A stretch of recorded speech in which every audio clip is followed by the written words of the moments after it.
Perang antara Amerika Serikat, Israel dengan Iran memicu guncangan ekonomi global. Tak terkecuali Indonesia, harga minyak bergejolak, nilai tukar rupiah pun tertekan. Rantai pasokan global terguncang dan kondisi ini tentu memberi tekanan langsung ke masyarakat, tak terkecuali kelompok masyarakat kelas menengah. Lalu seberapa besar dampak konflik ini terhadap kelas menengah di Indonesia? Apakah kelompok masyarakat rentan dengan kondisi ekonomi saat ini? Dan untuk mengelaborasi hal ini sudah bergabung melalui sambungan virtual Kepala Pusat Makroekonomi dan Keuangan Indef Rizal Taufikur Rahman. Selamat pagi Bang Rijal. Selamat pagi Mas Ruli. Baik, Bang Rijal, ini kita tahu sama-sama sedang ada terus gencatan senjata gitu ya antara Amerika, Israel dan juga Iran. Namun kenyataannya situasi ekonomi global termasuk Indonesia tidak baik-baik saja Bang. Ini terbukti bagaimana harga kedelai itu menaik sampai 10.700 per kilogram, harga plastik juga semakin naik. Apakah ini menjadi parameter yang bisa dikatakan semakin menekan kelas menengah kita? Bang Rijal, silakan. Ya, saya kira kelas menengah itu kan sangat sensitif ya terhadap perubahan-perubahan harga yang importasi ya. Karena baik pangan maupun non pangan ya, terutama non pangan. Kita tahu kelas menengah itu menyumbang mayoritas konsumsi domestik kita kan di atas 50% ya, antara 53-55% terhadap PDB gitu ya.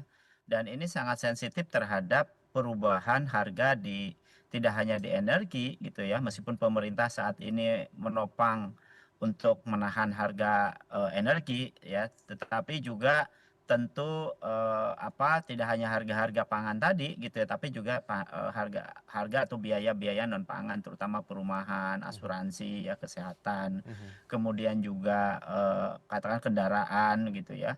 Dan tentu ini menjadi catatan penting begitu ya bagi pemerintah di dalam menjaga konsumsi masyarakat yang berpendapatan menengah ini atau kaum mendang-mending katanya gitu ya.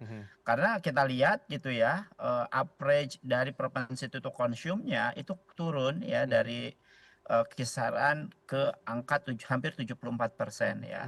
Katakanlah di awal 2026 ini, dan ini menandakan apa? Kekhawatiran kita daya belinya semakin melemah, dan ini tentu akan menahan consumption.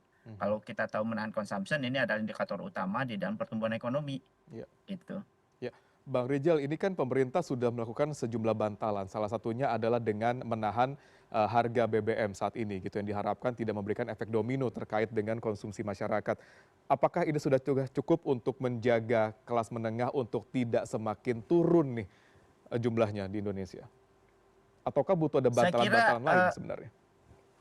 ya, mesti ditopang oleh bantalan-bantalan Mhm, lain ya. mhm, Saya kira pemerintah melakukan dengan penahanan harga mhm, BBM domestik termasuk juga non subsidi. mhm, Ini salah satu upaya pemerintah begitu ya untuk mhm, menjaga konsumsi bagi pendapatan menengah dan rentan gitu ya, mhm, terutama yang menengah lower gitu. mhm, Tetapi tentu yang harus ditopang lagi tidak hanya itu, mhm, pemerintah mesti menjaga barang-barang yang memang terutama non non pangan ya, mhm, baik itu katakanlah perumahan atau mhm. juga misalnya konsumsi kendaraan ya, karena kaum menengah ini kan membutuhkan mobilitas gitu ya yang Ya. cepat gitu. Termasuk juga tentu diberikan juga kemudahan-kemudahan ya di dalam kredit katakanlah begitu. Mhm, Karena kalau misalnya mereka hanya diberikan ya harga katakanlah energi saja, maka itu tidak cukup ya mhm, untuk menjaga consumption mereka. Karena kita tahu gitu ya bahwa untuk meredam secara langsung ya terhadap consumption rumah tangga ini tentu harus ada tidak hanya dukungan produktivitas kepada mereka gitu ya di kelas menengah ini seperti insentif pajak, kemudian juga pendidikan ya, akses pembiayaan rumah, katakanlah dukungan bisnis menengah dan juga stabilisasi harga non pangan. Ini tentu akan memberikan daya beli dan kombinasi di kelas menengah ini akan semakin kuat. Baik, di tengah kondisi geopolitik ini kan dengan kebutuhan yang energi yang semakin terbatas dan banyak sekali aspek yang lain, parameter yang lain menyebabkan banyak perusahaan itu yang harus pengetatan di sana gitu, Bang Rijal. Apakah ini juga menjadi salah satu apa namanya ya tekanan besar kepada kelas menengah dalam hal misalnya mereka untuk sustain mendapatkan pendapatan, ataukah ini justru makin menjadi eh, kekhawatiran bahwa akan ada pengurangan tenaga kerja ke depannya ataupun juga akan semakin terbatasnya tenaga kerja baru bagi kelas menengah nanti di waktu-waktu nanti ke depannya ketika memang kondisi geopolitik ini masih sangat fluktuatif, Bang Rijal. Ya, kalau katakanlah perang tambah lama begitu ya, katakanlah sampai 1 semester, tentu ini akan makin berat. Pemerintah juga saya kira harus rasional gitu ya, merasionalisasi perubahan-perubahan di harga energi. Katakanlah, Hmm. dengan bantalan seperti sekarang, saya kira mungkin jangka sangat pendek oke, tetapi kalau jangka menengah atau panjang saya kira perlu dipertimbangkan.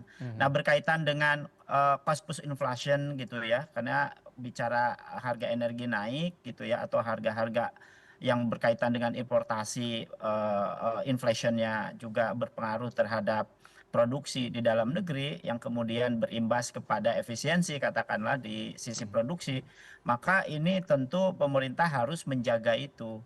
Mhm. Supaya tidak terjadi, maka importasi inflation ini juga harus dijaga melalui berbagai strategi yang dilakukan. Misalnya ya, bagaimana mencari sumber-sumber, produk, dari, bahan baku atau penunjang yang, memang notabene itu adalah sebagai,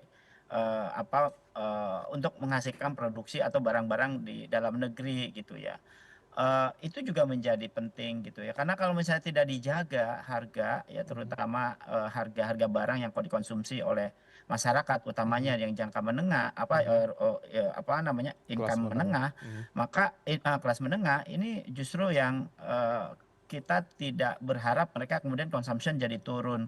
Karena penyumbangnya cukup besar Iya. ya, Iya. untuk konsumsi rumah tangga ini kan hampir 60 Mhm. sampai 65% ya Mhm. dari total seluruh rumah tangga terhadap konsumsi rumah tangga nasional gitu. Baik, baik. Bang, kalau gitu apa yang harus dilakukan kita sebagai kelas menengah gitu dalam menyikapi kondisi yang terjadi saat ini gitu di mana ada krisis energi global, kemudian juga bahan baku impor yang juga sulit didapat itu berimbas dengan luar biasa di dalam negeri. Apa yang harus dilakukan oleh kelas menengah supaya kita bisa survive dengan kondisi ini? Yang pasti tentu kita harus, mengkonsumsi barang-barang yang diperlukan, itu Mhm. penting ya. Yang kedua, tetap kita konsentrasi di peningkatan produktivitas gitu ya, menjaga, etos kerja, dan tentu, manfaatkan ruang-ruang, yang bisa kita gunakan untuk tetap menjaga produktivitas itu. Mhm. Contoh misalnya yang kita biasa mengkonsumsi katakanlah hiburan untuk mobilitas gitu ya, dan itu menghabiskan anggaran cukup besar, maka mungkin perlu dipikir ulang sekarang ya, bagaimana untuk menjaga itu. Karena kan Mhm. tentu ini juga akan berimpas nanti kepada, biaya-biaya tidak hanya pangan tapi juga Mhm. non pangan ya, Baik. pendidikan, kesehatan gitu ya. Mhm. Dan, termasuk juga pembiayaan rumah misalnya yang Mhm. notabene itu juga cukup besar ya di, kaum menengah gitu Mhm. atau di, rumah tangga yang kelas menengah. Mhm. Jadi, tetap harus, menjaga, marginal propensity to consume-nya gitu ya. Mhm. Konsumsi tetap gitu ya, tapi memang ke, Lebih selektif gitu ya konsumsi Bang ya? barang-barang yang betul, yang Ya. lebih selektif, yang Mhm. betul-betul diperlukan untuk menjaga produktivitas, tidak hanya kita sendiri tapi juga di rumah gitu ya, terutama anak, istri, dan Ya. juga, menjaga, sustainability dari konsumsi rumah tangga kita gitu, Mas. Baik, terima kasih Bang Rijal Taufikur Rahman, Kepala Pusat Makroekonomi dan Keuangan Indef telah berbagi dengan kami di CNN Indonesia Business pada pagi hari ini. Terima kasih Bang Rijal, selamat bertugas kembali. Sama-sama, Mas. Terima kasih.